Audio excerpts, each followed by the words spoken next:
Kira-kira apa yang menjadi sebab khilafiyah para ulama baik di dalam fikih, di dalam akidah dan seterusnya? Baik. Assalamualaikum warahmatullahi wabarakatuh. Alhamdulillah wassalatu wassalamu ala sayyidina Rasulillah amma ba'du. Langsung nembak nih.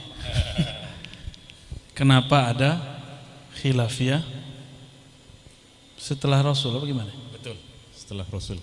Jangankan setelah Rasulullah, fi hayatihi, dalam masa hidupnya sudah terjadi khilafiyah. Hadis Bani Quraizah yang kita sering hafalkan, Nabi mengutus diplomat. Beliau mengutus diplomat ke Bani Quraizah. Bani Quraizah ini Yahudi. Yahudi paling maju. Kalau di Indonesia Cina-nya lah yang menguasai ekonomi di Madinah. Apa kata Nabi? La yusalliyanna ahadukumul asra illa fi Bani Quraizah. Jangan kamu sholat asar kecuali di Bani Quraizah. Ini penafsirannya dua. Dua itu penafsirannya ketika di tengah jalan muncul penafsiran yang kedua. Jadi mereka memahami sholat asar mesti di. Nah itu masih sama waktu awal berangkat. Hadis Sahih Bukhari ini. Sampai di tengah jalan matahari sudah mengenai ufuk. Artinya hampir terbenam, hampir ghurub. Lalu pecah dua sahabat. Apa kata salah satunya?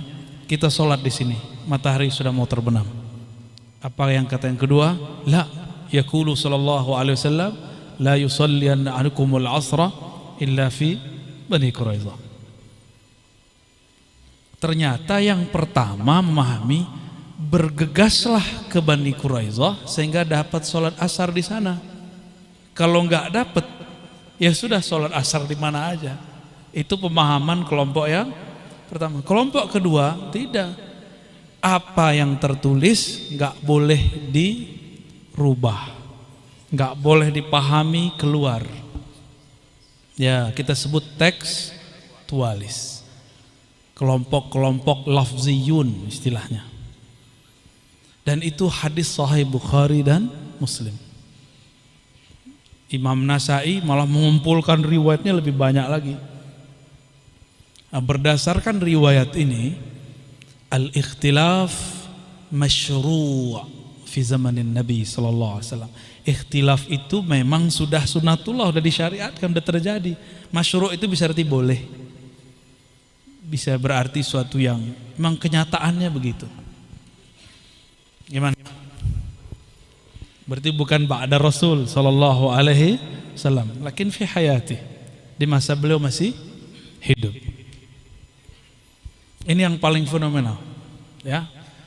Ada lagi ikhtilaf di masa Nabi, tapi keluar ikhtilafnya setelah Nabi wafat.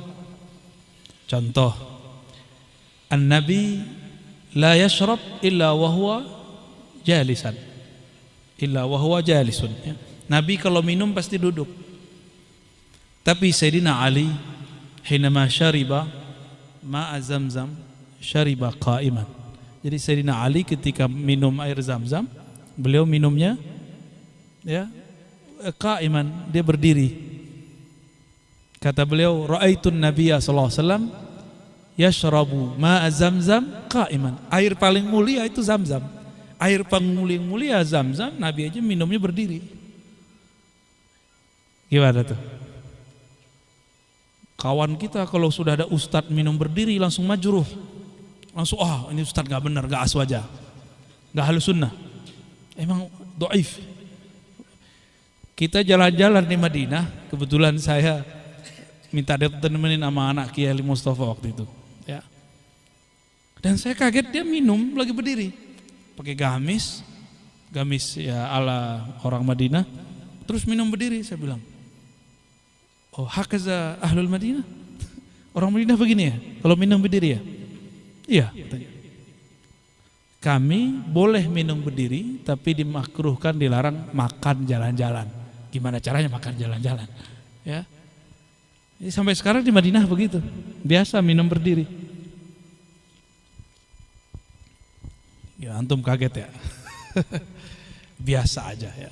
Di hadis tuh kalau orang khatam baca kitab hadis tuh biasa ngeliat khilafiyah. Apalagi khilafiyah di zaman Rasul, tapi baru muncul setelah zaman Nabi. An-Nabi SAW yabulu qa'iman. Qala Ibnu Umar. Dalam hadis Abu Daud, beliau mengatakan, aku mengintip Rasulullah naik ke atas genteng, ngatas atap. Orang Madinah itu kan gak punya atap kayak kita, dia kayak dak. Jadi bisa naik. Abdullah bin Umar itu ngintip Rasulullah SAW. Jadi Nabi buang air kecil jadi hadis. Antum kalau buang air kecil jadi hadas. Beda ya. Jadi suatu hukum. Karena yang menyaksikan beliau buang air kecil kan cuma azwajun Nabi sallallahu alaihi wasallam, bukan azwaja. Iya. Kalau dia mau azwaja, Z-nya kebacaannya masih S. Afwan, Ustaz. Baik. Kata Sayyidatuna Aisyah yang mengatakan Nabi buang air kecil berdiri, maka dia kazib.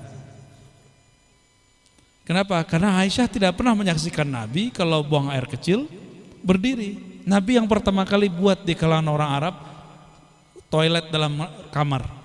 Nabi dulu nggak ada, cuma Rasulullah yang buat sallallahu alaihi wasallam. Maka berbedalah hadis ahlul bait azwajun Nabi dengan hadis kharijul bait. Dakhilul bait, kharijul bait. Jadi kita harus bedakan hadis di dalam rumah Rasulullah dengan hadis di luar rumah Rasulullah. Maka ada cara jamaknya. Jika Nabi lagi di dalam rumah, lagi santai, lagi nginap, maka beliau buang air kecil jongkok. Tapi jika beliau di luar rumah, beliau fleksibel. Jadi antum kalau bandara, ini bukan pembenaran ya. Kalau di bandara tuh boleh sebenarnya. Tapi ada satu sunnah yang hilang, dilihat orang. Karena Nabi idza bala, gimana sih di hadis Abu Daud itu? Nabi jika ingin qada'ul hajah, maka yatlubul khala, mencari khala. Apa arti khala? Tempat yang sepi. Itu sunnahnya. Jadi salah satu sunnah yang Nabi konsisten itu adalah mencari tempat yang orang nggak lihat. Tapi masih kelihatan nama Abdullah bin Umar. Oh berarti kira-kira nggak kelihatan nama orang. Dan ini menunjukkan bahwa terlihat pun tidak haram. Ya, yang penting jangan kelihatan melawan jenis. Itu menjijikkan kelihatannya. Taib. Berarti ini khilafiyah di zaman Rasulullah SAW, munculnya di zaman sahabat. Apalagi kalau kita lagi sholat, maaf nih para akhwat, lalu lewat anjing, batal? Lewat pakai hadis loh. Quti'atis shalah bimururil kalbi wal himari wan nisa. Nah, ini kan gawat ini. Itu Abdullah bin Umar langsung disidang sama Sayyidah Aisyah. Hal addaltumuna bil kalb. Gitu. Loh, kamu berani menyamakan kami kaum perempuan sama dengan anjing dan himar. Itu kalau perempuan ngomong kira-kira nyolot gitu. Nyolot itu. Masa batal sholat anjing, himar dan perempuan? Berarti sama dong perempuan sama anjing. Maka Sayyidah Aisyah dalam Sahih Bukhari dan Muslim mengatakan, Rasulullah sholat, aku di depannya, wa ana haid. Kurang apa? Udahlah perempuan tidur depan Nabi, wa ana haid. Berarti ziyadah wan nisa ini laisa minal hadis. Tambahan an-nisa di situ ini bukan dari hadis Nabi sallallahu alaihi wasallam, atau ada ihtimal kemungkinan kedua itu mansukh. Ya, dihapus. Cuma mana mungkin dihapus. Berarti itu bukan minal hadis ya, laisa minas sunnah. Ini khilafiyah di zaman Rasul, tapi baru munculnya. Oh, ini masih banyak loh. Kita sekarang keluar, pindah ke zaman sahabat, lebih seru lagi. Di sini muncul definisi bid'ah. Jadi antum gak usah pakai kitab aneh-aneh, cukup Sahih Bukhari dan Muslim. Ya, katanya kalau pakai Ibnu Taimiyah muskilah, pakai Imam Nawawi muskilah, nanti ikut mazhab. Kita langsung saja kepada kitabullah dan sunnah Rasulullah, kata kawan. Ngomong begitu 10 tahun lalu, sampai sekarang belum khatam itu Sahih Muslimnya. Jadi 20 tahun lalu saya ketemu dia. Apa kata dia? Langsung saja pada Al-Quran dan Sunnah. Sunnah yang mana? Sahih Bukhari Muslim. Hatta al-yawm, ya, la yakhtatim bi ayyi kitab minas sunnah kecuali arba'in. Dia khatam arba'in berkali-kali. Tapi kita tes juga hafalan arba'in juga nggak hafal. Sama kayak kita, ada banyak yang lupa. Baik. Masih ingat riwayat Jam'ul Quran? Masih ingat pengumpulan Quran? Ini polemiknya dahsyat. Di beberapa kajian saya sudah pernah singgung. Sayyiduna Abu Bakar As-Siddiq radhiyallahu taala anhu didatangi oleh Sayyidina Umar radhiyallahu taala anhu. Apa kata Sayyidina Umar? Wahai Khalifatul Rasul. Cuma beliau yang dapat gelar Khalifatul Rasul, ya, Sayyidina Abu Bakar. Khalifah artinya pengganti. Maka tidak ada khalifah di zaman Nabi. Khalifah setelah Nabi, karena khalifah artinya pengganti. Wahai Khalifatul Rasul, engkau mengirim para hufaz keluar. Umar nih cemas. Apa kata Umar? Seandainya mereka mati fisabilillah atau mereka dijebak di tengah jalan, maka para hufaz berkurang drastis. Riwayatnya kan agak ikhtilaf antara 70 sampai 700. Bagi saya tidak masalah, ini namanya litakthir, menunjukkan jumlah yang banyak. Bahwa yang dikirim untuk berperang kebanyakan hufaz adalah orang-orang yang hafalan Quran dan jumlahnya sekitar 70-an. Sayyidina Umar mengatakan jika mereka mati pulang hanya nama, bagaimana nasib Quran di masa depan? Padahal yang berjuang ini anak-anak muda. Kata Abu Bakar, nih kalimatnya coba. Ini persis seperti kalimat ustadz-ustadz yang gak mengerti usul fikih dan gak mengerti hadis ini. Hal taf'al, Abu Bakar pernah gak mengerti loh maksudnya Umar. Namun beliau mau dialog. Ini kawan sudah gak ngerti, gak mau dialog. Ya, nah Sayyidina Abu Bakar mau dialog, coba perhatiin. Hal taf'al ma lam yaf'alhu Rasulullah sallallahu alaihi wasallam. Apakah kamu buat sesuatu yang Rasulullah tidak pernah buat? Berarti kaidah yang terbangun dalam alam bawah sadar Sayyidina Abu Bakar, bid'ah itu malam yaf'alhu Nabi sallallahu alaihi wasallam. Bid'ah itu yang enggak Nabi buat. Bener kan? Antum belum aneh tanya pasti bilang begitu. Bid'ah apa? Yang enggak ada di zaman Nabi. Berarti Nurul Hayat masuk bid'ah itu. Ya. Maaf Pak Direktur. Eksekutif Pak Latif. Baik. Ketika Sayyidina Abu Bakar mengatakan hal taf'al ma lam yaf'alhu Rasulullah SAW, apakah engkau melakukan yang Nabi tidak lakukan? Maka kalau dibuat definisi bid'ah menurut Abu Bakar, pada kaul qadimnya kata pertamanya adalah ma lam yaf'alhu Rasulullah SAW. Itu bid'ah. Versi siapa? Tapi ini kaulun qadim. Umar ini kan cerdas.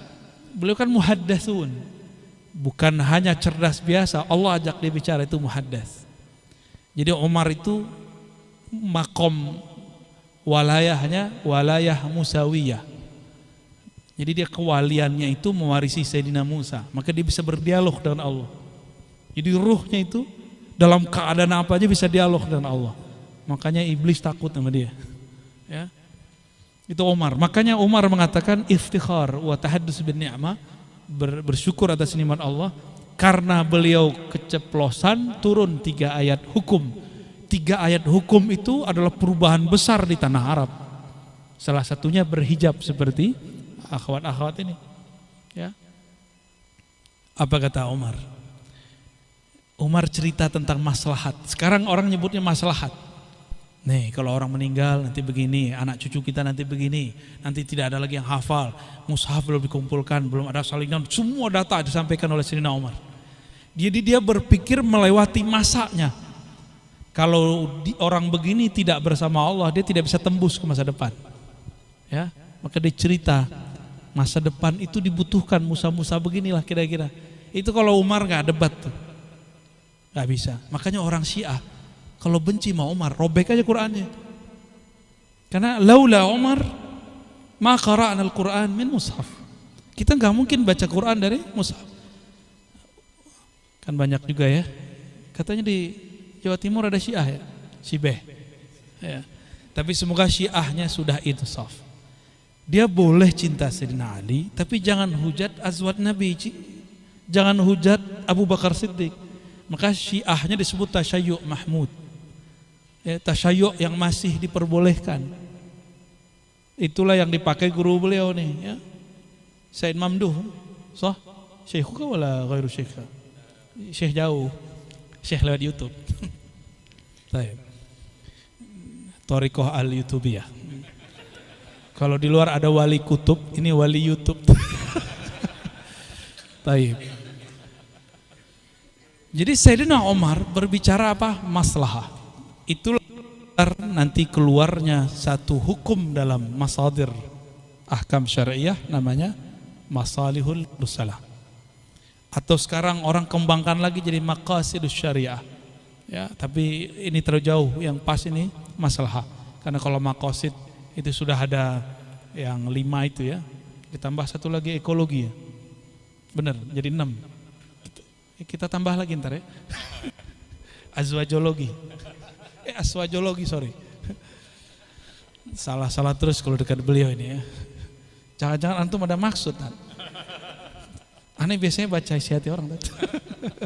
Sotoy ya. Baik. Sayyidina Umar berhasil kemudian memberikan penjelasan kepada Sayyidina Abu Bakar. Berarti orang kalau berbeda masih mau dialog, maka akan muncul saling faham, tafahum, tabadul al-mafahim. Wah, itu indah sekali. Apa kata Abu Bakar? Wa syarallahu sadri. Allah kemudian lapangkan dadaku. Berarti orang saklek itu dayyaqallahu sadrahu. Allah sempitkan dadanya. Benar ya? Gak boleh. Gak boleh. Yang penting gak boleh. Pokoknya gak boleh. Berarti hatinya sempit orang tuh. Itu harus diajak dialog. Jangan marah-marah mulu sama dia, ajak dialog. Umar dialog dia pelan-pelan. Selevel Sayyidina Abu Bakar masih butuh diajak dialog. Apalagi yang bukan Abu Bakar, yang abu-abuan. Itu siapa maksudnya itu abu-abuan itu?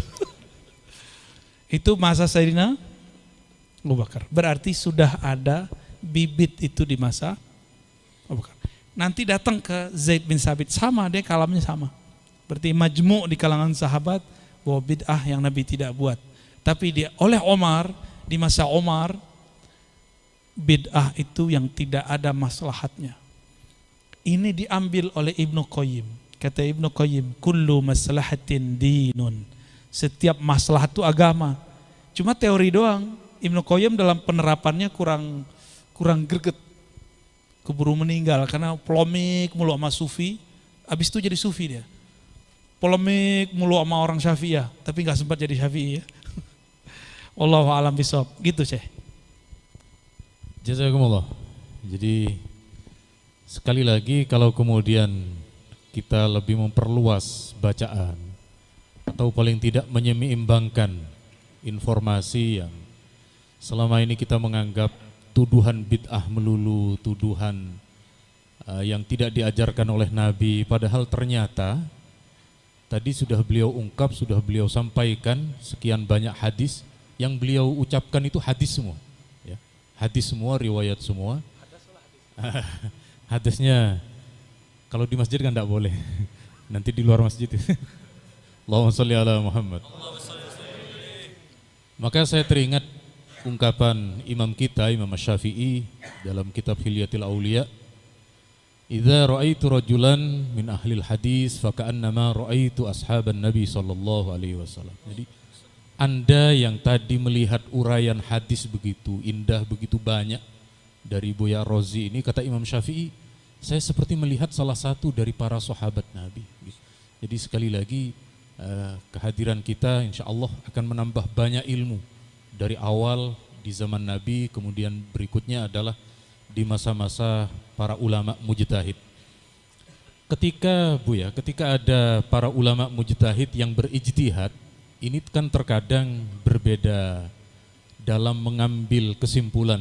Misalnya kalau orang Jawa itu menyebut singkong, kalau singkong itu diiris lalu digoreng menjadi namanya keripik ya. Ketika singkong itu diolah kemudian keluar menjadi gedok namanya. Nah, orang yang selama ini menerima satu pendapat tentang keripik singkong menganggap gedok itu bid'ah, padahal dalilnya sama, muaranya sama. Nah, terus apakah betul Bu ya, ijtihad ulama itu kemudian menjadi bid'ah, ataukah memang diperkenankan di dalam Islam ijtihad itu? Dan bagaimana pula cara menjawab bahwa menurut mereka sejak al-yauma akmaltu lakum dinakum, Islam ini sudah sempurna, sudah tidak perlu bid'ah, sudah tidak perlu macam-macam. Monggo. Jadi dia pakai ayat itu ya, al-yauma akmaltu lakum dinakum. Kalau begitu jangan baca Quran terjemahan dong. Ya. Enggak perlu ada kitab Ibnu Taimiyah. Enggak perlu dia nulis Majmu' Fatawa. Enggak perlu ada Sahih Bukhari Muslim, kan sudah selesai. Kita pakai ayatnya. Kan udah selesai. Ngapain pakai Sahih Bukhari Muslim? Kan Sahih Bukhari Muslim itu murid dari muridnya Imam Syafi'i. Mereka juga berguru kepada Imam Ahmad. Jadi kalau ngomong misalnya tidak perlu ada ijtihad ulama. Oke, ya sudah. Mana kitabmu, kasih ke saya aja. Sisain mushaf doang di rumahnya. Saya siap menerima kitabnya. Ya. Siapa yang menafsirkan begitu, kirim kitab Anda ke tempat kita. Cukup Anda baca Quran. Enggak usah pakai tafsir. Kan sudah cukup. Al-yauma akmaltu lakum dinakum. Itu ayat, nih yang lurus, kita ceritain yang lurus. Al-yauma akmaltu lakum ayyuhan nabi wa ashabuh. Nah, Allah berbicaranya kepada nabi dan sahabat. Yang sempurna agamanya nabi. Din itu akhlak. Din itu bisa juga berarti norma, hukum, hukummu. Almar'u ala dini khalili, hadis sahih. Seseorang sesuai dengan din khalilnya. Apa arti khalil? Teman. Jadi kalau mau ngelamar nih, lihat nih komunitas dia siapa, teman dia siapa, itu khalil dia. Kalau di sekarang kan gampang Facebook, lihat aja teman-teman dia, komennya apa. Itu khalilnya dia, khillahnya. Ya. Mau ngelamar lagi Kiai? Ngelamar kerjaan maksudnya. Kepedean aja ya. Baik. Maka din berarti di situ akhlak. Al-mar'u ala sirati akhlaki zamili atau bi'ati misalnya. Seseorang itu akhlaknya yang ngikutin. Jadi al-yauma akmaltu lakum dinakum bisa berarti akhlak kamu. Sesuailah dengan hadis. Wa ma bu'istu illa liutammima makarimal akhlaq, yani makarimad din. Nyambung enggak? Aku tidaklah diutus kecuali untuk menyempurnakan akhlak, baru nyambung. Jadi katanya kalau menafsirkan Quran pakai sunnah, ini nih penafsiran Quran pakai sunnah. Yang sempurna akhlaknya Nabi, itu pemahaman pertama. Din, malik yaumiddin, apa arti din? Jadi jangan dulu masuk kemana-mana, Quran bil Quran aja dia udah keteteran itu. Apa arti din di surah Al-Fatihah? Yaumul akhir, yaumul jaza, yaumul thawab, yaumul hisab. Banyak itu. Ad-din, penguasa hari. Ad-din artinya hari kemudian, hari hisab. Coba nyambung enggak kalau diterjemahin? Al-yauma akmaltu lakum dinakum. Sekarang aku sempurnakan hari kemudianmu. Nyambung enggak? nggak nyambung. Maka tafsir harus bersanad. Disebut tafsir bil ma'thur. Bukan berarti tafsir bisanad itu antum baca kitab tafsir Quranil Azim bin Mukathir. Itu namanya nyontek. Bisanad itu kita dengar guru kita nafsir. Kita dengar guru kita menjelaskan tafsir. Itu yang bersanad. Bukan mengatakan dalam tafsir Ibnu Katsir halaman sekian. Itu namanya referensi. Ya, wijadah, dapat nemu di kitab. Bisa ngikutin ya? Ini enggak berat-berat kok ya. Paling panas saja. Kayaknya AC-nya kurang nih, Pak. Apalagi din. Apalagi arti din? Tadi hukum udah. Hah? Dain. Antum ad-dainu minad din ya? Pengusaha begitu, ad-dainu minad din. Berutang bagian dari agama. Itu ijazah untuk pengusaha. Kalau nggak pengusaha jangan pakai itu ya. Ad-dainu minaz zulm jadinya. Itu baru 3 kalau kita jelasin. Masih banyak arti din yang lain ya. Gimana? Ini al-yauma akmaltu lakum dinakum ini makna yang mana? Siapa yang tahu maknanya? Ayo. Kalau mereka mengatakan nggak perlu khilafiyah, nggak perlu, riwayat hadis itu minal ijtihad. Kita bisa cek. Antum kalau belajar hadis ada namanya sighatul ada wa tahdits. Cara menyebutkan lafaz guru menyampaikan. Maka kalimat haddatsana ada anba'ana, ada yang lebih tinggi sami'tu. Ya, sami'tu haddatsana, akhbarana, anba'ana. Itu udah beda tuh, itu ijtihad semua. Ahlul hadis yajtahidun. Ahli hadis berijtihad. Antum tahu enggak, sahih menurut Imam Bukhari bukan sahih menurut Muslim. Contoh, mau tahu contoh? Man adali waliyan faqad adzantuhu bil harb. Siapa yang menyinggung wali-waliku, aku nyatakan perang baginya. Itu hadis tidak dinyatakan sahih oleh Imam Muslim, tapi disahihkan oleh Imam Bukhari. Lagi, ada hadis tentang pengharaman khamar bidwanita, ya, al-harir sutra wal ma'azif. Itu hadis didhaifkan oleh Ibnu Hazm tapi disahihkan oleh Imam Bukhari. Di akhir zaman akan terjadi ya. Sayakunu fi ummati aqwamun yastahilluna al-khamra wal hirra wal harira wal ma'azif. Gitu hadisnya. Akan terjadi di akhir zaman beberapa kelompok umatku menghalalkan khamar, bidwanita itu maksudnya ya sekarang itulah prostitusi online itu masuk ke situ. Wal harira bersamaan ada sutra, wal ma'azifa, dan ada ma'azif. Ma'azif itu alat yang melenakan, ya, alat hiburan, bisa di handphone, masuk tuh, haram gitu. Lebih haram musik apa handphone? Lebih melalaikan, lebih lahwul hadis musik apa handphone? Handphone. Sini kasih buat saya. Serius. Jadi mereka ini terjebak oleh tafsir masa lalu. Ibnu Abbas ketika melihat ada orang sibuk nyanyi, terus bilang, lahul hadis itu al-ghina. Terus beliau ngelihat ghina itu nyanyi. Lihat ada orang main musik, apa kata? Lahul hadis itu ma'azif. Main alat-alat musik. Kalau zaman sekarang Ibnu Abbas hidup, kira-kira lahul hadisnya apa? Itu smartphone. Sini terus sini. Gak ada yang berani kan? Itu antum gak beriman dong. Gak percaya kepada Allah dan Rasulnya. Bisa ngancem gitu kita ya. Wah, kalau aneh seriusin itu bisa keluar semua itu. Cuma kita kan lagi canda-canda ya. Ngaji itu udah serius. Wajah udah serius. Kalau diterusin itu benar keluar. Saya praktekin ada orang begitu. Haram loh ya. Terus gimana ya? Sini, kita bersihin, bener keluarin. balikin lagi. Ya. Terus serius ngaji. Hidup ini innamal hayatud dunya.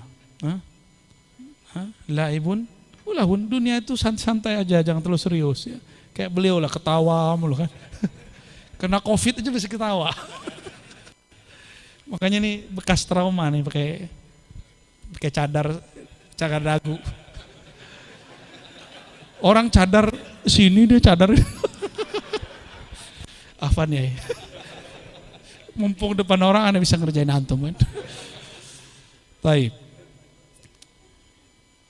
Jadi itu baru lafaz din. Ya. Belum lagi al-yaum, itu apa faedahnya? Akmaltu lakum dinakum wa raditu lakumul islamina. Jadi teman-teman, jangan kemudian terpedaya oleh kata-kata yang menjebak, yang membuat otak itu tumpul. Karena gak konsisten, gak boleh khilafiyah, tapi ngikutin khalifiyah ahli riwayah. Ini ada ahlur riwayah menghafalkan teks, mereka punya khilafiyah. Ada ahlu dirayah, ahlul fiqh, mereka juga meriwayatkan. Yang diriwayatkan pemahaman, dikenallah mazhab yang 4. Itu juga periwayat pemahaman hadis. Kalau Imam Bukhari periwayat lafaz hadis, bisa bedain. Sufi periwayat rasa mengamalkan hadis. Tuh.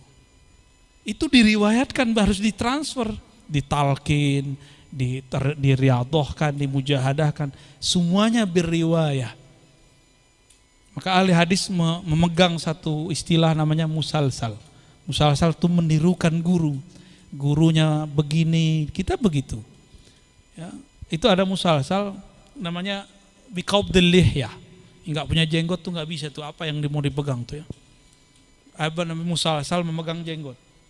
Bukan megang masker, Pak Yai. Ya. Oh no. Itu guru kita, Yai Marwazi, dia manjangin jenggot 2-3 cm sengaja untuk bertabaruk dengan hadis itu. Beliau kan nyukur terus tuh. Giliran sampai di hadis ini seminggu beliau nggak potong. Itu takjub saya sama beliau tuh ya. Alhamdulillah, Allahumma fashu ya. Murid Syekh Yasin Al-Fadani.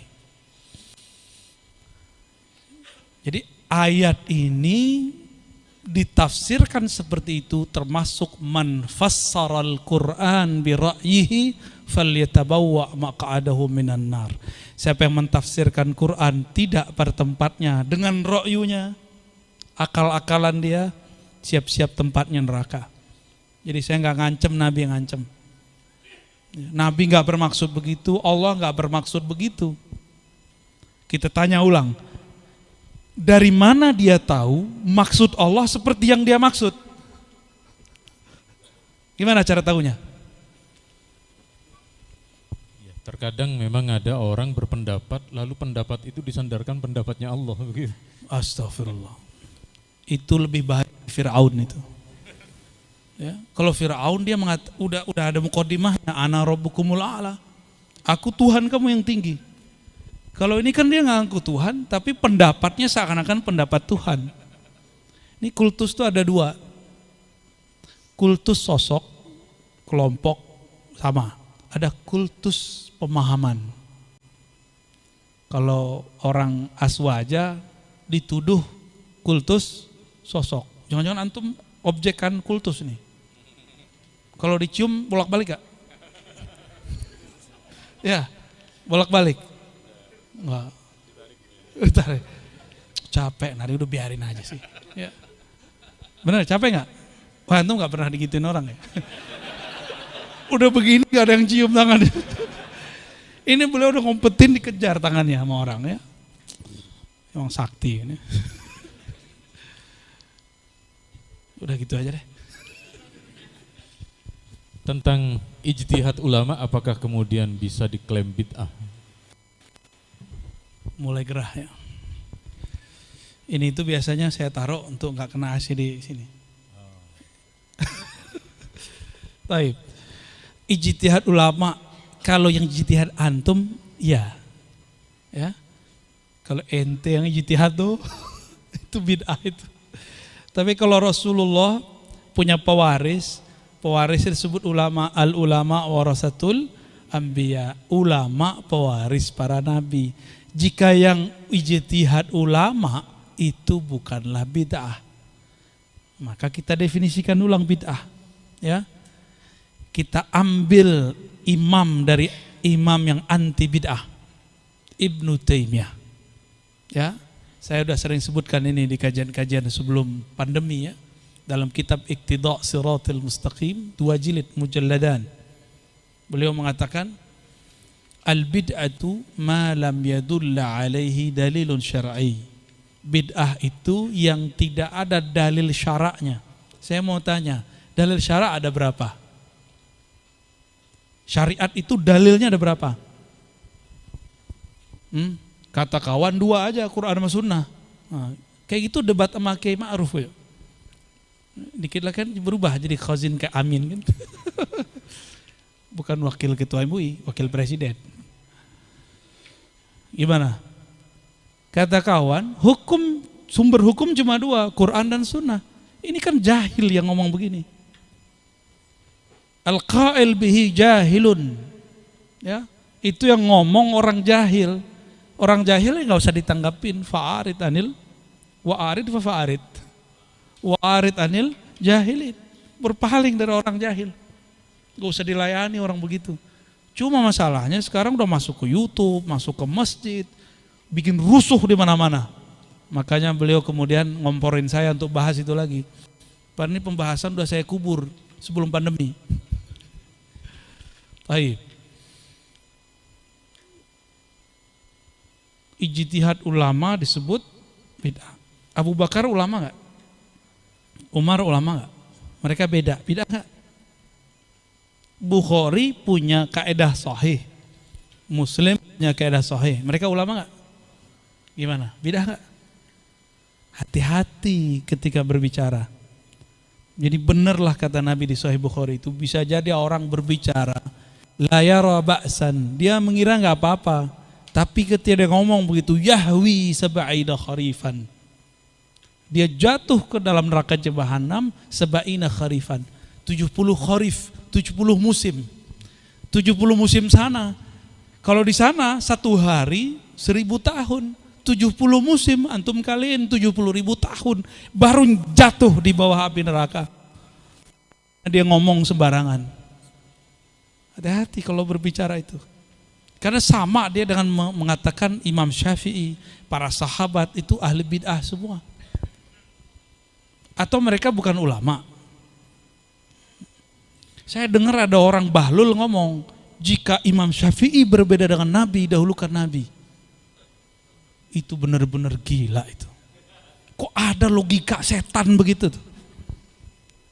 Terbayang nggak oleh antum Imam Syafi'i setiap hidupnya itu, lihat kitab Al-Um, itu hidup dia itu.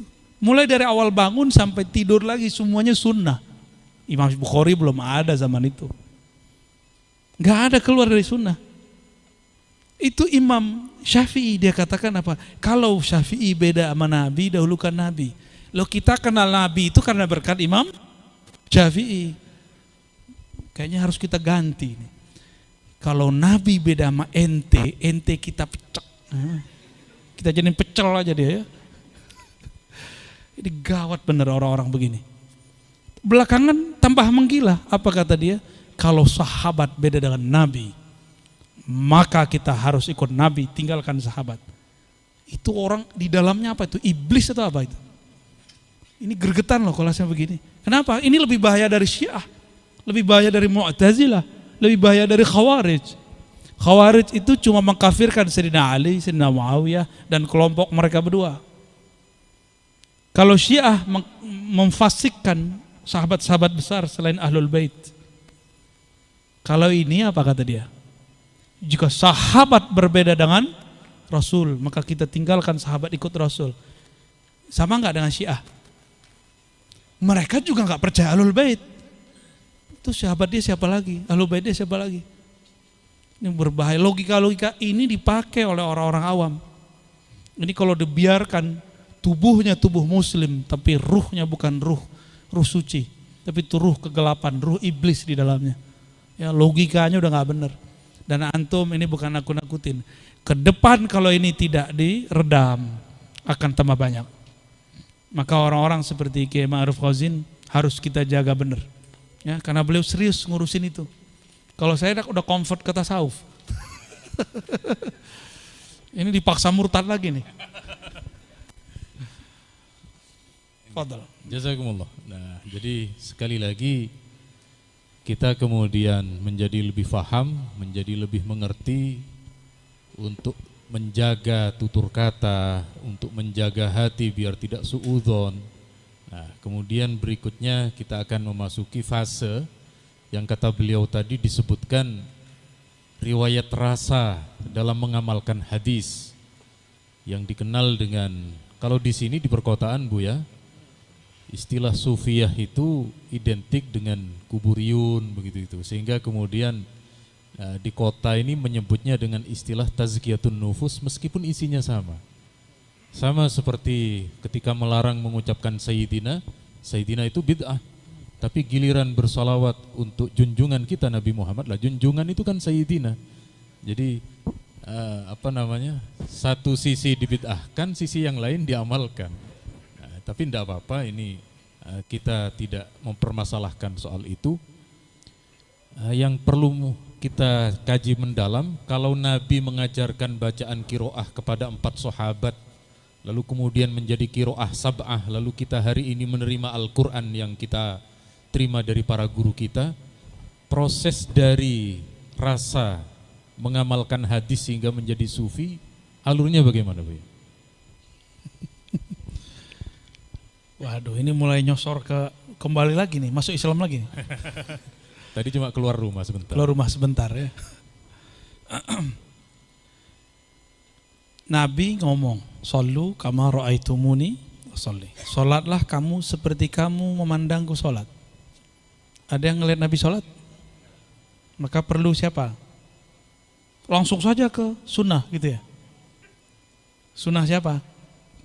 Sunnah syaitoniyah. Rawahu Azazil, mukhrijuhu Dajjal. Orang mengira tidak usah ikut imam, langsung saja ke sunnah. Ternyata yang dia maksud Sahih lah Imam Bukhari, sholat itu dia ngeliat gurunya. Yang dia lihat dari gurunya, dia tulis. Jadi Imam Bukhari itu riwayat yang dia tulis adalah yang dilafazkan gurunya, yang dikerjakan gurunya. Karena Imam Bukhari nggak ketemu Rasul Shallallahu Alaihi Wasallam. Imam Bukhari hanya ketemu orang abad ketiga Hijriah. Jadi nggak ketemu Rasulullah SAW. Beliau lahir tahun 194. Oke. Wafat tahun 256. Ketemu Rasul nggak? Rasul SAW wafat tahun 11. Ketemu nggak? Nggak ketemu. Terus ketemu siapa? Ketemu Imam Humaidi ketemu Imam Sufyan bin Uyainah. Berikut Syafi'i. Sufyan bin Uyainah ketemu Yahya Al-Qattan. Yahya Al-Qattan ketemu terus sampai ke atas. Baru ketemu Sayyidina Umar. Sayyidina Umar baru ketemu Rasul sallallahu alaihi wasallam. Gak langsung kok Imam Bukhari ke Nabi. Maka ada namanya Sulasiyat Al-Bukhari. Jarak terdekat Bukhari dengan Nabi itu tiga orang. Dia gak ketemu Nabi. Kalau satu orang umurnya 50, berarti 150 tahun. Gitu. Hatta Sahih Bukhari tidak langsung ke Nabi. Coba antum baca Sahih Bukhari kitab Mawaqitus Shalah atau Sifatus Shalah. Bisa langsung sholat gak? Saya pastikan tambah bingung sholatnya. Karena cara sholat itu tidak ada riwayat minal awal ilal akhir. Gak ada. Yang menggabungkan itu namanya ahlul fiqh. Ahli fikih meriwayatkan af'alun Nabi. Jadi saya definisikan ulang ya. Ahlul hadis yarwuna alfazan Nabi. Alfaz ini berisi perbuatan, kaul, takrir. Kalau al-fuqaha meriwayatkan pemahaman Nabi yang kemudian diriwayatkan ke masa-masa setelahnya berikut prakteknya. Maka kita sebut af'alnya. Jadi mafahimnya apa, lalu diterapkan jadi af'al, apa perbuatan bentuknya. Kalau ahli hadis nggak ngomong tentang perbuatan dan pemahaman, dia riwayat aja. Itu sebabnya jika terjadi khilafiyah hukum antara ahli fikih dan hadis, maka ahlul fiqh arjah, lebih kuat ahlul hadis.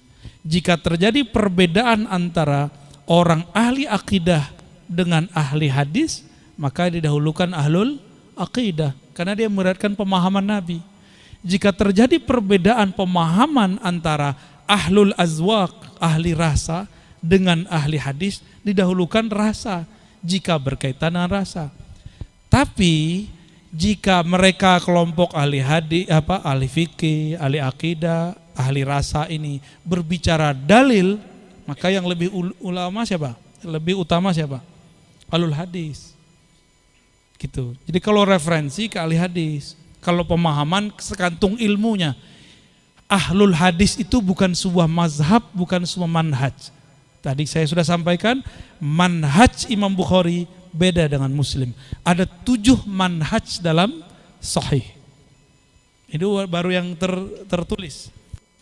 Belum lagi yang tidak tertulis. Antum ikut Sahih Bukhari yang mana?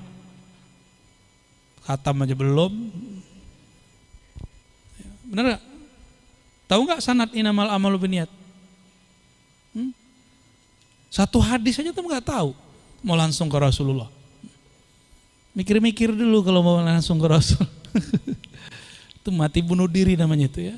Mati konyol. Kalau mati itu yang terhormat ya. Kalau kalah itu yang terhormat. Jangan kalah digebukin orang. Gitu. Ahlul azwaq, orang yang mengatakan tadi ahlul azwaq ini, dia memandang Nabi bukan fisiknya, dia memandang Nabi dengan kolbunya.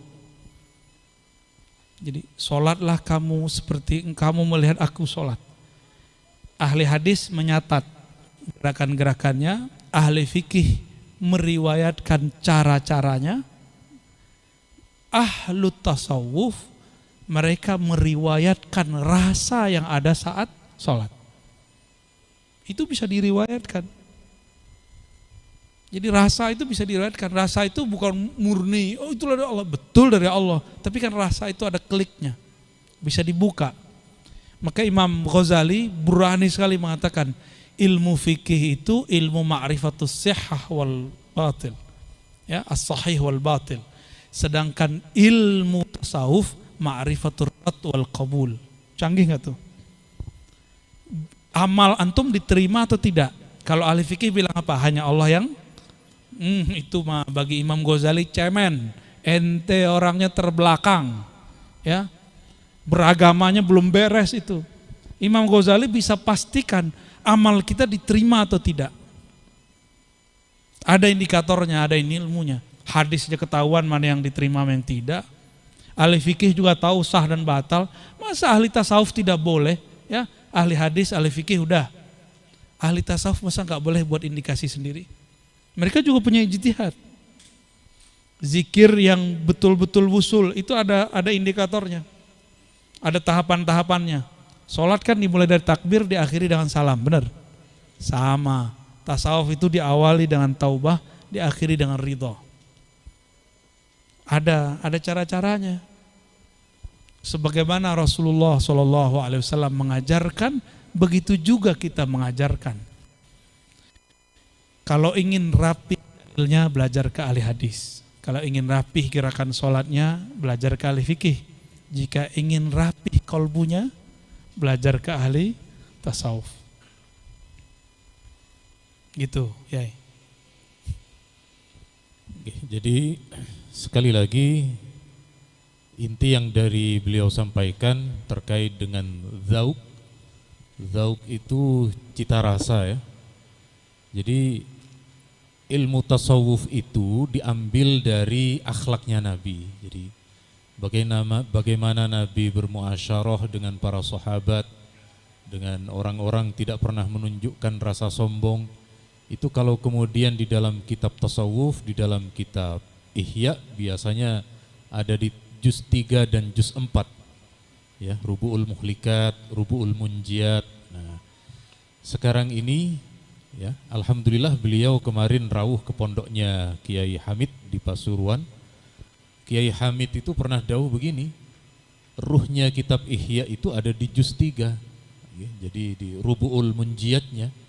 Nah, kita hari ini kemudian tidak mungkin kita mengkhatamkan yang ada di dalam kitab Ihya, tetapi kita mengambil al-maknunnya, karena setiap ilmu itu memiliki satu perahan, ya, satu perasan. Jadi misalnya kita naik ke atas pohon kelapa, kemudian tempurungnya dibuka, dagingnya diparut, lalu kemudian diperas. Nah, hari ini kita mempelajari dari Buya Rozi tentang tasawuf itu yang sudah matang.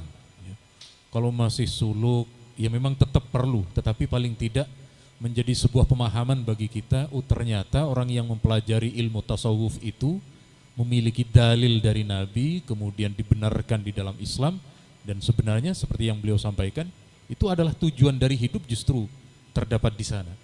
Jadi bagaimana Bu ya, menurut panjenengan ulasan dari antum barusan? Kalau jadi mohon maaf Bu ya, saya di sini sudah terlalu sering menjadi narasumber. Jadi hari ini saya menjadi sumbernya nara. Ya. Jadi supaya Buya yang menyampaikan, saya yang menyumberkan naranya itu Bu ya. Monggo saya persilahkan. Udah biasa ngomong ihya ketahuan ya. Setiap masa itu ada ijtihad. Ijtihad itu bukan merubah agama, tapi menyesuaikan kondisi kita dengan agama. Jadi bukan menyesuaikan agama dengan kondisi kita, bedain ya.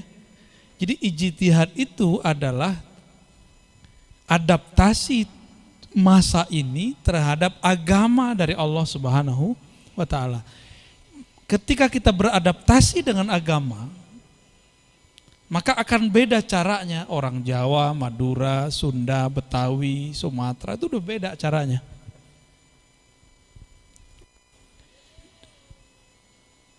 Tapi agamanya berubah nggak? Agamanya berubah nggak? Agamanya nggak berubah. Adaptasinya yang berubah-ubah. Adaptasi di zaman Imam Syafi'i beda dengan sekarang. Adaptasi itu kita sebut ijtihad. Cara dari ulama mengadaptasi. Kalau agama nggak berubah, kan katanya al-yauma akmaltu lakum. Ya. Inna dina indallahil. Jadi Islam satu, yang beda cara orang adaptasi. Itulah yang dimaksud oleh Allah, ya, sebelum masuk ke bab tasawufnya. Bahwa Allah Subhanahu wa taala tidak berkehendak menjadikan satu ummah, ya. Walau syaa Allah la ja'alakum ummatan wahidah, ja'alakum wa ja'alakum. Allah kalau mau, Allah jadikan kamu satu umat, tapi Allah nggak mau. Karena Allah tahu cara adaptasi masa per masa beda. Gitu, ya. Kita mendoakan orang mati itu sunnah dari Rasul sallallahu alaihi wasallam. Ya. Nabi ngomong afdhalud du'a alhamdulillah. Maka ada orang kalau doa Al-Fatihah, kan alhamdulillah isinya.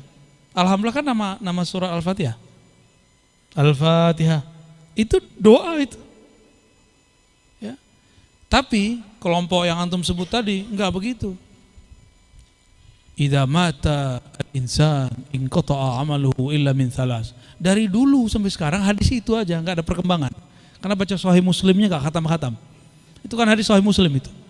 Jika meninggal anak manusia, maka semua amalnya terputus kecuali 3.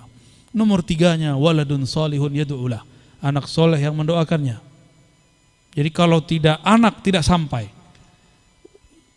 Ya, saya agak kesel sama orang begitu. Kita ngomong udah 1000 kali nggak ada dengerin, ya. Udah tunggu dia mati aja ya. Dan semoga dia mandul, jadi nggak punya anak. Kalau mati nggak ada yang doain, nggak boleh doa kan? Kalau begitu boleh nggak nyolatin dia? Antum kalau doa takbir ketiga bacanya apa? Allahumma ghfir lahu warhamhu wa'afi wa'fu anhu. Sah? Betul? Ya Allah ampuni mayit di depan kayaku ini. Rahmati dia. Itu takbir keberapa? Takbir ketiga. Kalau nggak nyampe kecuali anak di mana? Nggak usah disolatin. Gotong, tendang aja masuk kubur. Ya. Kau nggak punya anak, selesai kan? Emang begitu cara memahami hadis? Kan nggak begitu. Nggak paham. Dia baru tahu terjemah, tapi belum tahu fiqhul hadis. Yang dimaksud inqata'a itu bukan habis. Inqata'a itu intahal amal. Idza matal insan intaha amaluh. Kalau manusia mati, dia nggak bisa beramal lagi. Bisa nggak orang mati beramal? Kalau bisa kabur semua kita di rumah. Bisa nggak beramal orang mati? Itu maksudnya. Bukan berarti selain dia tidak boleh berdoa. Ya salam ya. Ini juhala-juhala akhir zaman nih tambah banyak ini. Nah, kita harus bersiap meluruskan itu dan harus siap. Ya, mungkin berjibaku nanti ke depan. Jadi tugas antum bukan tambah ringan. Ya, tambah dahsyat ntar. Tapi aneh kabur ya. Kita suluk ntar, kholwat aja ntar. Dalam tasawuf itu sederhana aja. Tasawuf itu dia nggak pakai akal, nggak pakai jasad, dia pakainya kolbu. Kolbu pun baru awal. Di belakang kolbu ada lagi fuad, di belakang fuad ada lagi lub, di belakang lub ada lagi sir. Kan semuanya ada di Quran itu. Istilah 4 ini ada di Quran semua. Baru ujungnya ruh. Tasawuf yang antum tahu sekarang mungkin baru tasawuf nafsiyah, nafs jiwa. Puasa, modalail puasa. Apalagi? Mau dapat ilmu pelet puasa. Namanya sih bahasa Arab, Mahabbah Sulaimaniyah. Tapi itu bukan tasawuf. Itu bukan tasawuf. Bedakan riyadah mujahadah sufiyah dengan riyadah mujahadah bukan sufi. Mirip-mirip.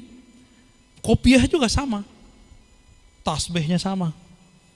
Yang dibaca juga sama. Perbedaannya di kolbunya. Innamal a'malu bin niat. Maka awal tasawuf itu niat. Imam Bukhari buka Sahih Bukhari pakai innamal a'malu bin niat. Terus gimana mau buang tasawuf? Antum mau buang tasawuf gimana? Tasawuf itu adalah niat. Niat itu bukan usoli, fardol, zuhri. Bukan, itu namanya talafuz. Melafazkan. An-niyah itu fil qulub. Coba baca kitab Al-Muhazzab, Syarah Muhazzab. Ya, tertulis, niat itu di kolbu. Makrunatun bil fi'li. Jadi berbarengan dengan amal. Niat itu adalah awal maqamati sufiyah. Itu ada aja di Tobat itu. Ada di bab azam. Gimana cara mau buangnya? Sahih Bukhari awalnya apa? Innamal amalu bin innamal amalu bin niat. Antum mau buang tasawuf, buang niat. Ya. Kira-kira gitu kontan-kontannya. Kalau mau rasanya nggak mungkin dibagikan siang ini ya. Ini bukan obral. Ya. Ini barang berharga. Dapatnya dengan cara berharga. Tidak bisa dibeli, antum mau beli pakai 1 M, nggak sanggup. Ya. Rasa ini nggak bisa dijual. Mau antum bayar berapa juga nggak bisa. Karena ujungnya nanti husnul khotimah. Bisa bayar nggak? Nggak bisa. Merasakan lezatnya zikir, nggak bisa dibayar. Cuma karena sayang guru pun kasih. Itulah yang dimaksud irhamu man fil ard yarhamkum man fis sama. Sayangi makhluk di bumi, irham. Ya. Maka yang di langit sayang kepada kamu. Jadi kita ini ngajar karena sayang. Karena kalau mau digaji, ilmu beliau ini terlalu tinggi untuk digaji. Ya, Nurul Hayat habis duitnya untuk gaji beliau. Karena sayang dikasih juga. Kira-kira begitu, wallahu a'lam bishawab.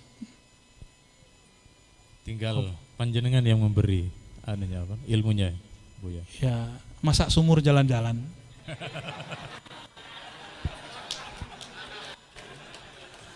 Allahumma shalli ala Muhammad.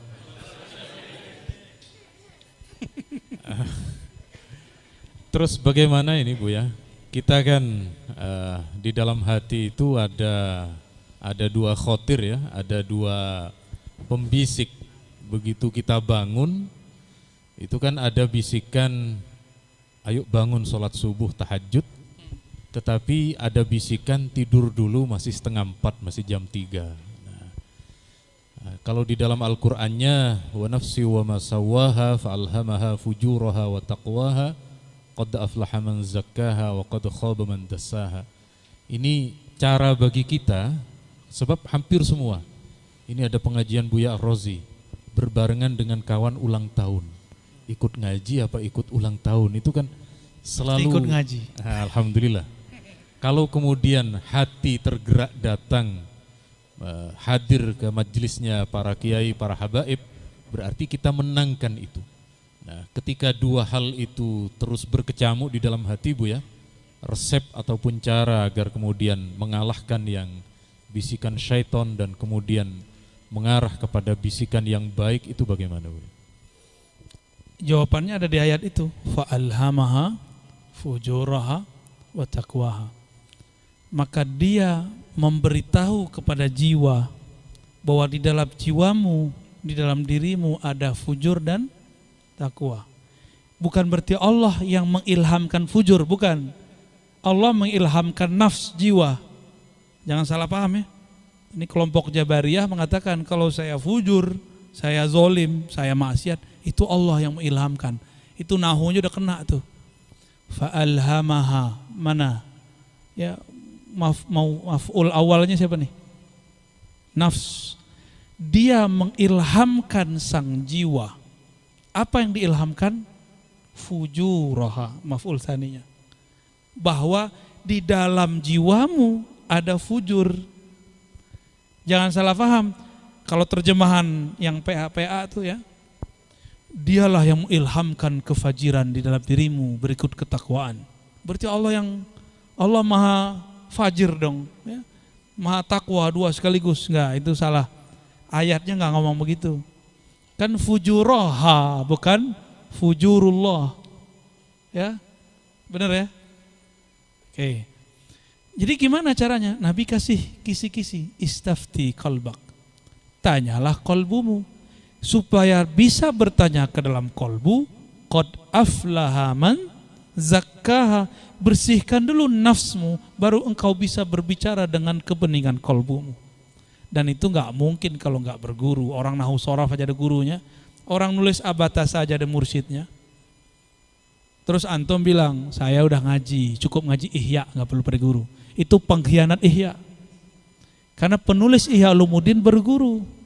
Sama kayak tadi yang mengatakan gak usah ikut imam, saya cukup baca Sahih Bukhari. Itu pengkhianat Sahih Bukhari. Karena Imam Bukhari berguru ribuan ulama hadis.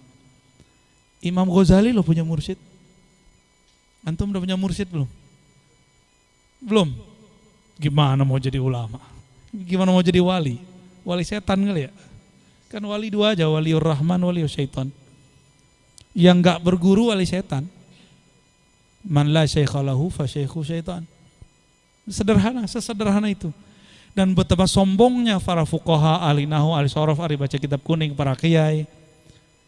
Dia tidak mau bermursyid.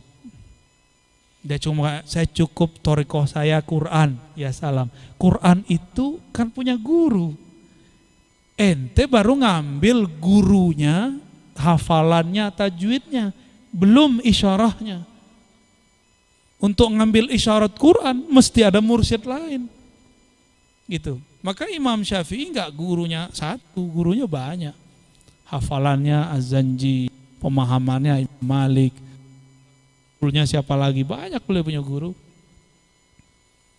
Jadi kita jangan cukup satu guru. Ya, Tapi dalam ilmu rohani sama dengan sekolah. Bisa nggak orang sekolah sekaligus 2? Bisa nggak? Nggak bisa kan? Tapi dalam satu sekolah banyak guru nggak? Gitu. Kepala sekolahnya 1 apa 2? Tetap kepala sekolahnya 1. Gurunya yang banyak, ini mentor-mentornya. Mentor boleh banyak, mursyid cukup 1. Ustadz antum boleh banyak, saya dengar ini, tapi kalau mursyid ini yang meresepkan obat untuk kolbu. Jangan kebanyakan, ntar ngadu-ngadu ustadz. Ntar aneh pulang, Kiai Ma'ruf diadu mana kan? Kata rezim, terbalik antum kata. Itu murid-murid begitu bakal ada setiap masa. Ya, hati-hati sama murid begitu. Oh, kalau sekarang lebih canggih Kiai, lewat YouTube. Nanti dibuat versi Ma'ruf Khazin, versi Ar-Razi, gitu. Dibuat versus. Nanti ada masanya mereka buat begitu. Ya. Aneh sama UAS kan dibuatin orang. Ya, Ar-Razi UAS versus. Ya. Ntar lagi sama Kiai Idrus tuh. Ar-Razi versus Idrus. Itu yang buat dulu yang ngadu Imam Al-Karabisi, Imam Ahmad, tipenya sama itu. Yang ngadu Imam Abu Hanifah dengan Hamad bin Zaid, sampai saya Hamad bin Zaid mengatakan Abu Hanifah itu najasatul ard, najisnya bumi, kata Imam Hamad bin Zaid, karena dia diadu-adu sama orang. Hati-hati yang jadi ustadz, yang jadi murid, jangan adu guru kita. Ya, semua guru saya gitu, saya nggak mau adu. Gitu aja ya. Wallahu a'lam bishawab. Untuk menuju sholat zuhur sebenarnya masih kurang setengah jam. Jadi WIB, ini WIB waktu Indonesia bisa berubah-ubah ini. Jadi bisa kita kondisionalkan ini Bu ya. Kira-kira bagaimana? Saya kira cukup sekian, tapi ada saya persilahkan yang ingin bertanya kira-kira sampai 20 menit. Dari ikhwan 1, tapi dari akhwat, dan kita ikuti prinsip ladies first, men second. Nggak tahu istilah dari mana itu. Silakan ibu-ibu dulu, karena dari tadi ibu-ibu yang pakai kacamata dulu, tapi dua-duanya pakai kacamata.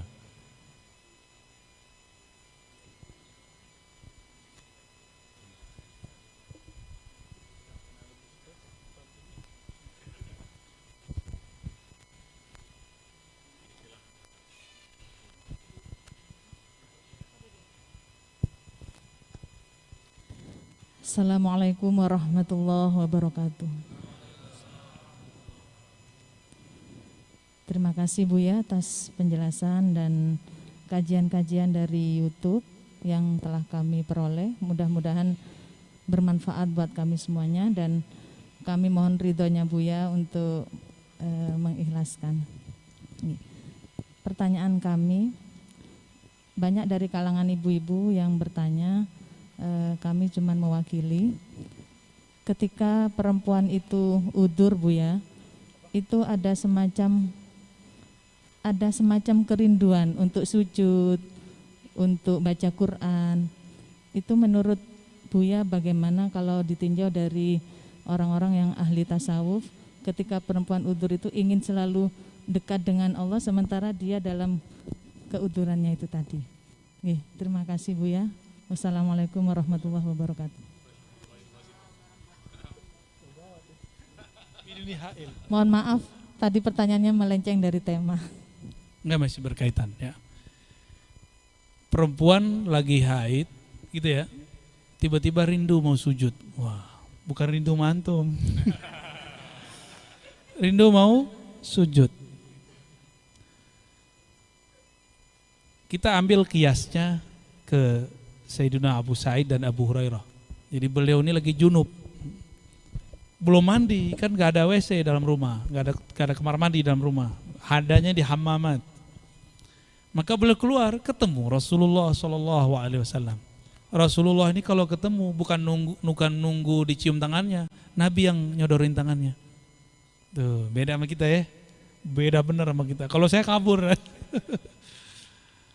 Apa kemudian yang dilakukan oleh dua sahabat ini? Beda-beda masa, beda kasus.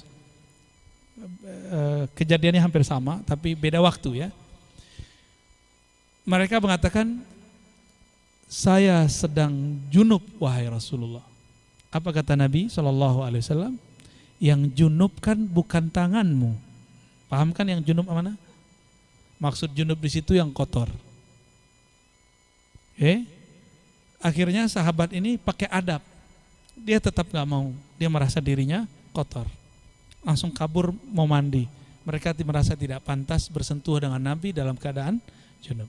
Tapi dari kalam Sayyidina Nabi SAW terlihat bahwa kalau ada haidkah, junubkah, tidak dilarang beramal. Tapi amalnya bukan amal fisik yang ini. Harus bagian yang tidak haid. Mohon maaf, saya mau tanya, lidahnya haid nggak? Enggak, ya udah zikir aja. Telinganya haid nggak? Enggak, ya udah. Boleh nggak sujud syukur? Boleh, tapi jangan sholat, nggak boleh. Ya, sholat itu kan masuk ke masjid walaupun di rumah. Berani nggak masuk masjid dalam keadaan kotor? Jadi waju'ilat liyal ardu masjidah. Antum kalau sudah naruh sajadah itu langsung jadi masjid itu.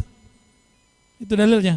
Waju'ilat liyal ardu masajidah. Allah jadikan hamparan bumi sebagai masjid-masjid, tempat sujud. Kembali ke makna harfiahnya, ke makna tasrifnya. Tempat sujud, mahallus sujud. Jadi dimanapun boleh. Nah, ketika masuk ke masjid, kita lagi haid, bukan kita ya, saya nggak pernah haid, lagi junub, ya nggak boleh. Nah, tapi diizinkan sekali cuma murur seperti sahabat azwaj Nabi, ya, istri-istri Nabi. Silakan tetap zikir pagi sore, ya. Yang paling gampang tuh yang saya kasih itu zikir maqalidus samawati wal ard, zikir buhul-buhul langit. Ya, zikirnya sudah biasa kita ketahui, itu Pak, ada tambahan di situ la haula wala quwwata illa billah. Baca pagi sore itu cukup menghilangkan kerinduan kepada Allah, menawar bukan menghilangkan, memberikan penawar. Jadi hidup ini sebenarnya adalah asyauq wal mahabbah, enggak lebih dari itu. Rindu kepada siapa? Itu yang kita cari-cari. Dikira rindu kepada orang cakep, kepada orang pinter. Cakep itu jamalullah yang ada pada dia. Orang pintar itu ilmullah yang ada pada dia. Jadi semuanya yang kita cari sebenarnya Allah. Tapi ketika menikah katanya orang alim ini alim, ternyata dia nggak alim semua. Ketika menikah dengan orang cakep, gagah, cantik, ternyata cantik itu cuma ketika sebelum menikah. Habis menikah bau keteknya kecium. Nggak cantik.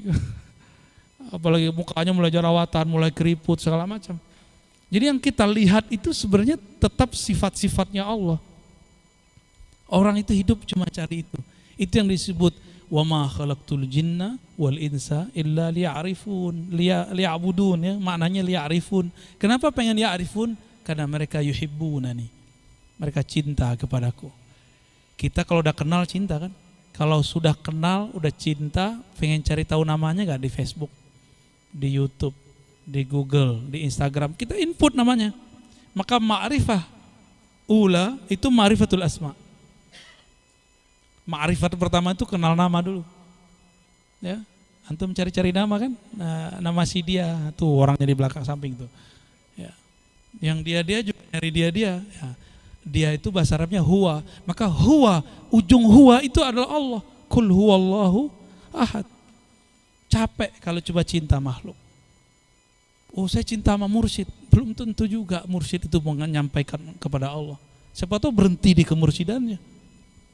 Cinta sama ustadz itu kan kelihatan pakai baju aja. Nyampe di rumah buka baju juga hilang ustadznya. Jangan tertipu dengan penampilan-penampilan begini, ya. Biasa aja. Oh, pakai cadar solehah, belum tentu juga. Ya. Belum tentu juga. Jadi kita jangan terpedaya dengan penampilan zahir-zahir begini, ya. Antum udah soleh belum?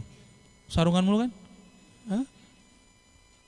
Malah kita sadar orang-orang kayak kita ini pakaian begini, terus matanya jelatan tuh dosanya lebih gede. Ya. Jadi silakan tetap zikir pagi sore. Kalaupun ada lafaz Qur'annya diniatkan zikrullah. bukan niat baca Quran, dan itu boleh. Imam Syafi'i, Imam Nawawi lebih tepatnya membolehkan itu dalam kitab Azkar An-Nawawi. Ya, tafadhal. Ya.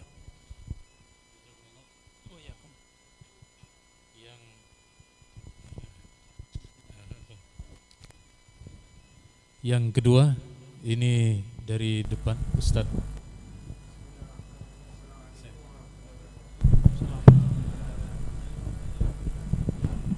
Ya, mungkin salamnya tidak usah diulang lagi, meskipun pakai mic. Yang ingin saya tanyakan yaitu adalah tadi itu dijelaskan bahwasanya yaitu kesohiannya sohehnya Imam Bukhari itu tidak sama dengan sohehnya Imam Muslim. Itu mungkin bahasanya standar SOP-nya itu berbeda dengan Muslim. Mungkin bagaimana menurut jenengan itu tentang Syekh Albani, kan Syekh Albani kan banyak itu ada itu di buku Indonesia kebanyakan masuk yang disohihkan. Menurut jenengan gimana kesohihannya atau Syekh Albani? Terima kasih. Sahahu Ma'ruf Khazin. Itu lebih seru itu, ya. Taib. Jika Imam Bukhari dan Muslim beda ijtihad mengenai standar sahihnya, lalu datang orang sekarang seperti Syekh Albani rahimahullah yang juga punya standar, tapi standar dia bila standarin, ya. Itu pas dicek, yang ngecek juga ahli hadis, Sayyid Hasan bin Ali As-Saggaf, ya, kawan Said Foda.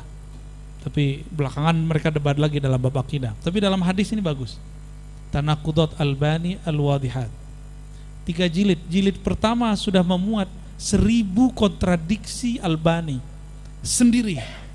Jadi di kitab A dikatakan hadis sahih, di kitab B dia bilang hasan, di kitab A hasan, di kitab B dhaif. Bahkan ada sahih sama dhaif. Jadi dia standarnya mana? Standarun bila standarin, ya. Kaidah bila kaidatin. Gak ada kaidahnya Syalban itu. Kaidahnya langsung dikatakan oleh guru saya Dr. Badi Sadar Al-Laham, ya. Iza ajabahu sahahahu. Kalau dia takjub dia sahihkan. Ini ada contohnya ntar. Wa iza lam yu'jibhu dha'afahu. Kalau dia enggak senang dia dhaifkan. Antum mau tahu contohnya? Ada di Sunan Abu Daud, ada di Sunan Tirmizi, ada di Sunan Ibnu Majah, ada di Musnad Ahmad. Riwayat mengenai ruqyah, penjagaan pagi sore. Enggak pakai bismillah. A'udzu bikalimatillahi tammat min syarri ma khalaq. Itu diriwayatkan oleh Abdullah bin Amr. Beliau mendapatkan dari baginda Rasulullah sallallahu alaihi wasallam. Lalu kata Albani, itu ada riwayat setelahnya. Abdullah bin Amr jika punya anak kecil, maka dia tulis di kulit atau di kertas dan di apa namanya? Dijahit, dijadiin kalung kayak si pitung di Betawi. Atau dulu orang Madura begitu kan? Banyak. Sampai sekarang? Ya salam. Ya, nggak cukup pakai smartphone.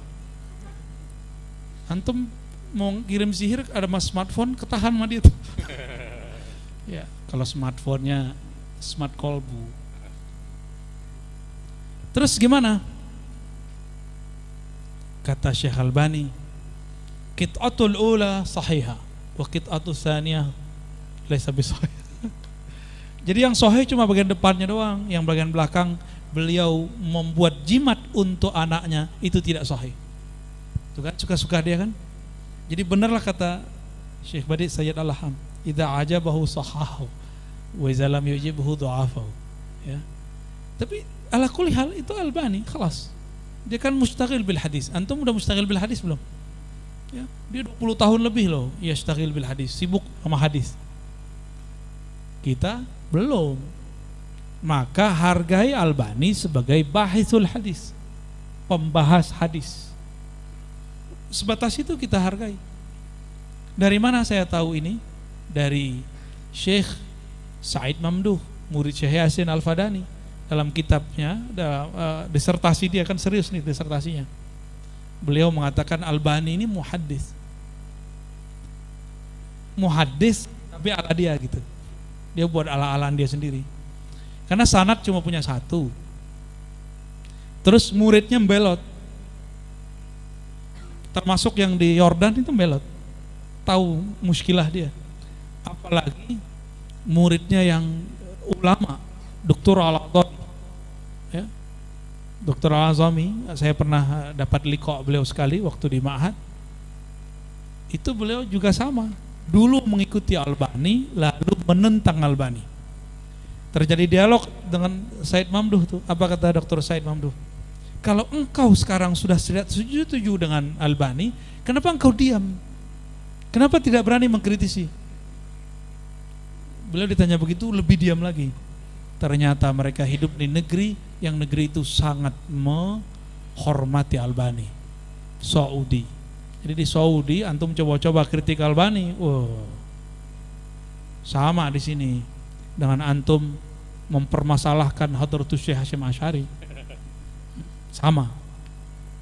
Ada yang berani? Hah? Bisa-bisa dibuang orang ke laut, ya. Sama di Lombok itu. Sama di Lombok. Sama itu. Apa kata orang Madura apa? Carok. Baik. Di sini di Surabaya ini Buya, jadi banyak yang dari Bangkalan, tetapi mereka tidak menyebut dari Bangkalan, tetapi dari Surabaya Utara, ya. Karena sudah ada jembatannya, jadi Surabaya Utara. Ada pertanyaan dari YouTube. Kalau tadi kan ini yang bertanya banyak hadirin, ini yang bertanya hadirat, ya. Yang hadirat ini bertanya apakah ijazah lewat YouTube, ijazah lewat alat wasilah itu kemudian bisa menyambungkan sanad dan juga diperbolehkan. Monggo. Ini pakai kias lagi ya. Kita cuma salah satu penghubung kita dengan masa lalu, sanad, habis itu kias. Kalau sufi kan langsung pakai ilham, antum kan gak ahli ilham.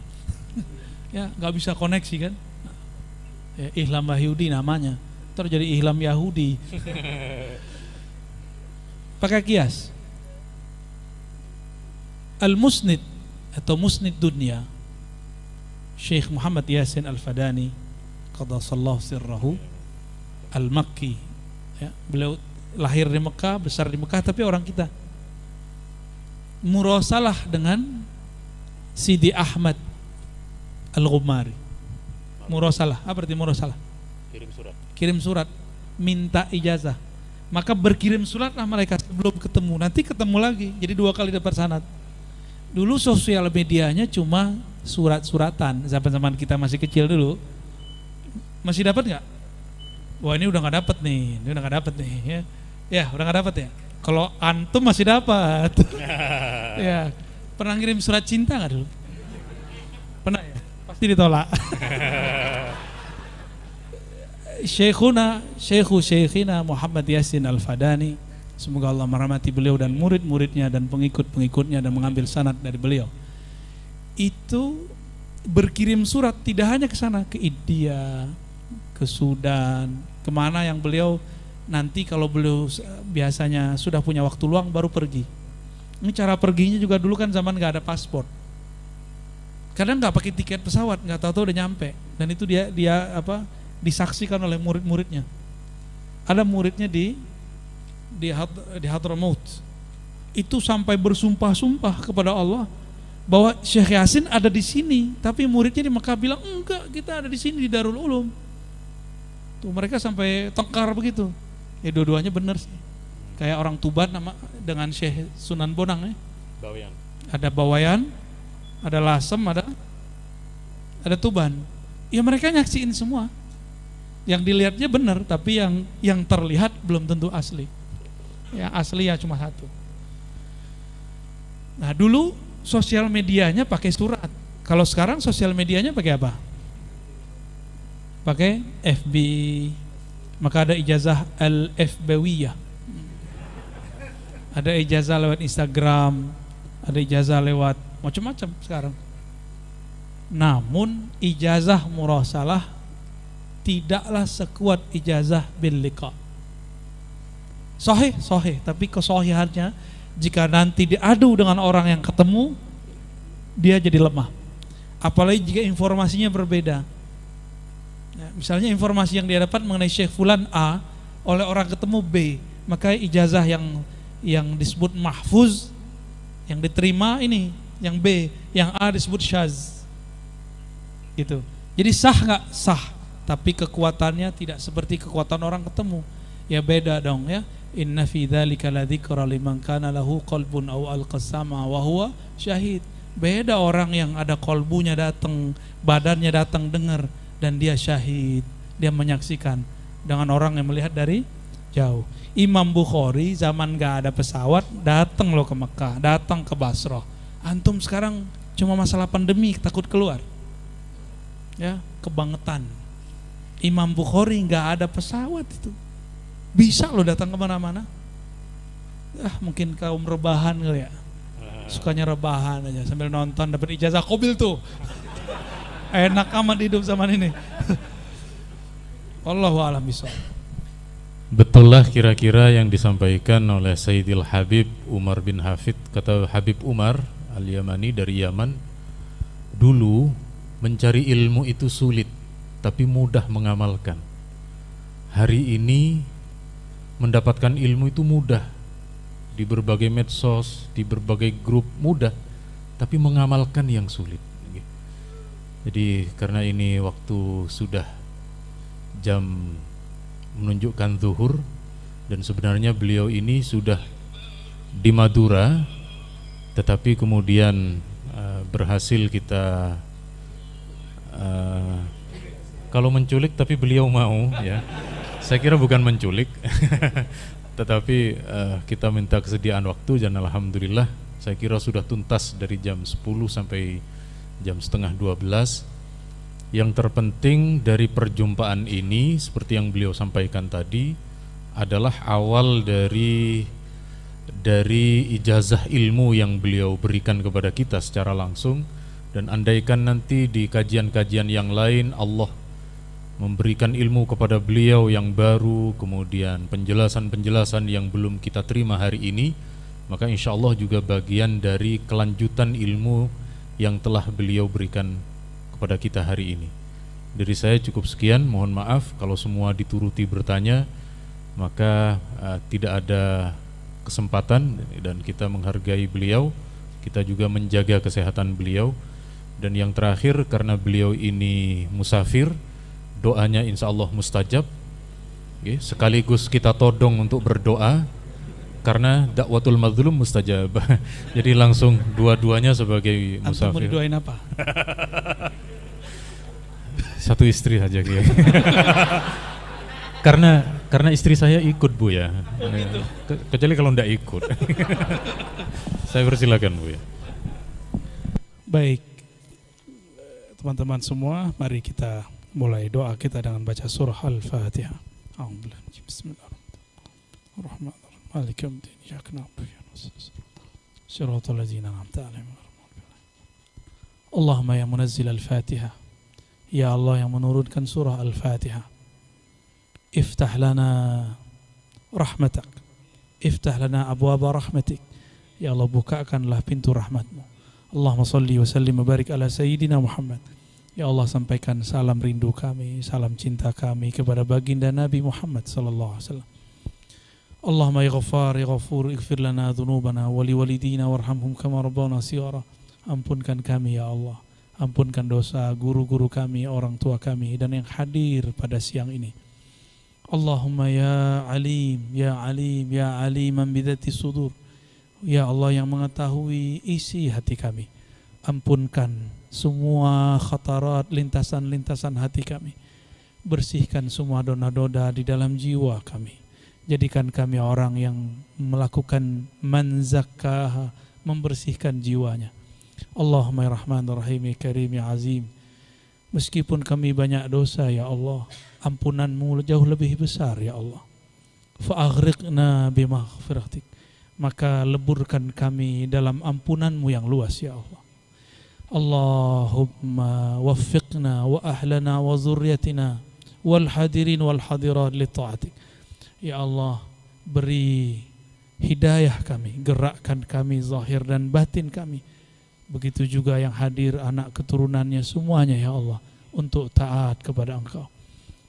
Allahumma ya Allah, ya man anzala maqam Sayyidina Muhammadin sallallahu alaihi wasallam fi maqamin mahmud, yang meletakkan Sayyidina Muhammad di maqam mahmudah, maka jadikan kami ya Allah orang-orang yang namanya tertulis dalam diwan maqam mahmud Nabi sallallahu alaihi wasallam, sehingga kami ya Allah termasuk orang yang mendapatkan syafaat baginda Rasulullah sallallahu alaihi wasallam. Allah marzuqna syafa'atal uzma. Allahumma ajirna minan nar. Allahumma ajirna minan nar. Allahumma ajirna minan nar. Wa nas'aluka al-firdaus al-a'la ma'a nabiyyika al-mustafa bi ru'yatik ila wajhika ya Allah ya Ali ya Azim.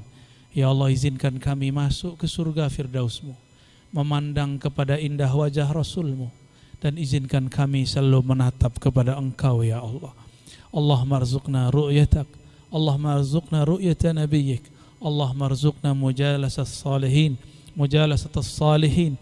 Ya Allah, anugerahi kami mampu bertahan, bermajlis, bermulazamah kepada orang-orang soleh.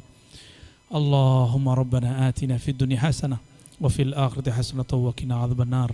Berikan kami kebahagiaan di dunia, di akhirat, zahir dan batin bagi kami, guru-guru kami, anak-anak kami, murid-murid kami ya Allah. Allahumma hafazna wahfaz umara'ana wa ulama'ana. Ya Allah, jagalah kami, jagalah pemimpin-pemimpin kami, jagalah ulama-ulama kami, jagalah habaib-habaib kami, kiai-kiai kami, santri-santri, para salikin, muridin, mustami'in, muhibbin. Wa sallallahu ala sayyidil wujud sayyidil qawnain wa ala alihi wa ashabihi wa libaidihi wal mahdi khalifatihi wa sallim walhamdulillahi rabbil alamin. Mohon izin nanti tidak salaman ya bil qulub. Assalamualaikum warahmatullahi wabarakatuh. Oke, jadi karena ini cukup banyak, jadi nanti silaturahimnya dengan silatul qulub ya. Kalau beliau dari silaturahim menjadi silat. Oke. Dan terakhir pada intinya kita supaya tenang hidup, hati kita menjadi jembar, menjadi luas, maka perbedaan-perbedaan terhadap sesama muslim kita menghargai, kita menghormati, sebab apa yang telah diikuti dari masing-masing ulama telah memiliki dalil dan memiliki dasar. Terima kasih ada kehadiran kita dari Juleha, Bu ya. Juleha itu juru sembelih halal. Namanya perempuan tetapi anggotanya laki-laki semua. Brewokan semua. Ada Haji Abdurrahman dari Raudatul Ulum, teman saya. Ada lagi Ustadz Musleh, ada Ustadz Soleh. Ustadz Multazam, kok ingat Ustadz Musleh terus? Ini Ustadz Multazam, beliau dari PP Pondok Pesantren Safinda dan Az-Zaujat ya. Terima kasih juga kepada Nurul Hayat atas tempat dan panjenengan semua yang rawuh. Dari saya cukup sekian, mohon maaf yang tak terhingga, ngapunten yang kathah. Mungkin beliau langsung safar, bisa jamak takhir, dan kita insyaallah akan sholat di sini. Mohon maaf yang tak terhingga. Subhanakallahumma bihamdika asyhadu an la ilaha illa anta astaghfiruka wa atubu ilaik. Ngapunten ingkang kathah. Wassalamualaikum warahmatullahi wabarakatuh.